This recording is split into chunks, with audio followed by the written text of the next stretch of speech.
भारतीय कुश्ती में एक बार फिर बड़ी हलचल। रेसलिंग फेडरेशन ऑफ इंडिया ने दो अहम स्टार अमन सहरावत और नेहा सांगवान पे से बैन हटा दिया है। वो दोनों जिनका करियर अचानक रुक गया था, वो दोनों जो अपनी एक गलती के कारण डिस्क्वालीफाइड हुए थे, अब फिर से दोबारा मैट पर लौटेंगे। लेकिन ये फैसला आया कैसे, क्या हुआ था और आगे क्या होगा, आइए जानते हैं इस वीडियो में सारी कहानी पॉइंट बाय पॉइंट। चलिए शुरू करते हैं।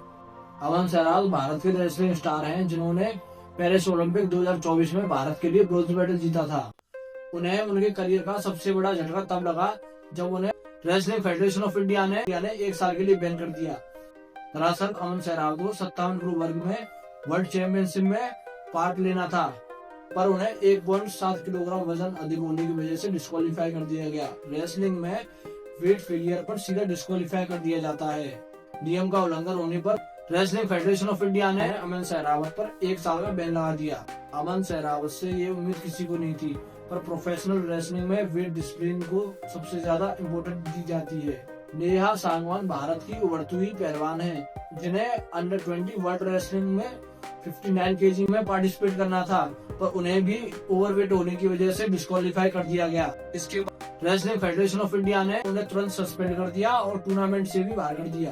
दोनों खिलाड़ियों से ये गंभीर गलती मानी गई, क्योंकि इंटरनेशनल टूर्नामेंट में 1 किलोग्राम वजन ज्यादा होने से राष्ट्रीय प्रतिष्ठा को नुकसान पहुंचता है। ये सिर्फ वेट फेलियर नहीं था, ये इशू डिसिप्लिन का भी था। रेसलिंग एक वेट क्लास स्पोर्ट्स है और बार बार वेट फेलियर फेडरेशन को भी भारी नुकसान पहुंचाता है। इंटरनेशनल फेडरेशन इंडिया पर सवाल कर रहे थे।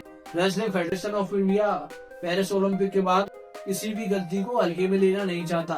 अमन सहरावत जैसे एस्टेब्लिश्ड रेसलर और नेहा सांगवान जैसी यंग प्रोस्पेक्ट का डिस्क्वालीफाइड होना भारतीय रेसलिंग के लिए एक बड़ा झटका था।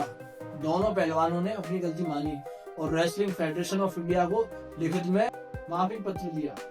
इसके बाद दोनों ने वादा किया कि वजन की गलती दोबारा नहीं होगी और हम रेसलिंग फेडरेशन ऑफ इंडिया के सभी नियमों को सख्ती से फॉलो करेंगे। इसके साथ हमने कोचों से सलाह की है और वेट मैनेजमेंट प्लान तैयार किया है।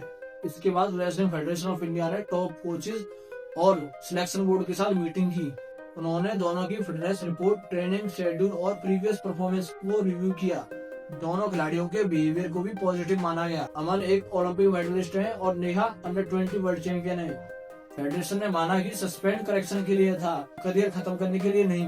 14 नवंबर 2025 को रेसलिंग फेडरेशन ऑफ इंडिया ने बैन हटाने की आधिकारिक घोषणा की। इसके साथ उन्होंने नई डिसिप्लिन गाइडलाइंस भी जारी की, जिसमें उनका हर महीने कंपलसरी वेट चेक किया जाएगा। इसके साथ उन्हें फेडरेशन द्वारा गाइडलाइंस न्यूट्रिशन खाना ही खाना होगा। उनका कभी भी रैंडम वेट चेक हो सकता है टूर्नामेंट से 2-3 दिन पहले। इसके बाद भी वह कोई गलती करते हैं तो उन पर डायरेक्ट सस्पेंड कर दिया जाएगा। यह वापसी पूरी तरह मॉनिटर्ड होगी ताकि यह गलती दोबारा ना हो। अब ये दोनों पहलवान प्रो रेसलिंग लीग में भाग ले सकेंगे। इसके साथ आने वाले सभी रेसलिंग इवेंट्स में ये भाग ले सकेंगे। एशियन चैंपियनशिप, वर्ल्ड सीरीज और अगले साल होने वाले एशियन गेम्स में भी ये पहलवान अब पार्टिसिपेट कर सकेंगे। इसके साथ दोनों पहलवानों को तुरंत नेशनल कैंप ज्वाइन करने की अनुमति दी गई। अमन सहरावत के पेरिस ओलंपिक मेडल के बाद यह बहुत बड़ा सेटबैक था, पर असली चैंपियन वही होता है जो गिरकर भी वापसी करता है। नेहा के लिए एक सेकंड चांस है, क्योंकि जूनियर से सीनियर का रास्ता आसान नहीं होता। रेसलिंग फेडरेशन ऑफ इंडिया का यह मूव एडमिनिस्ट्रेटिव मूव नहीं है, बल्कि ये भारतीय रेसलिंग का फ्यूचर है। ये इंडियन रेसलिंग के फ्यूचर में दो मजबूत खिलाड़ियों की वापसी है।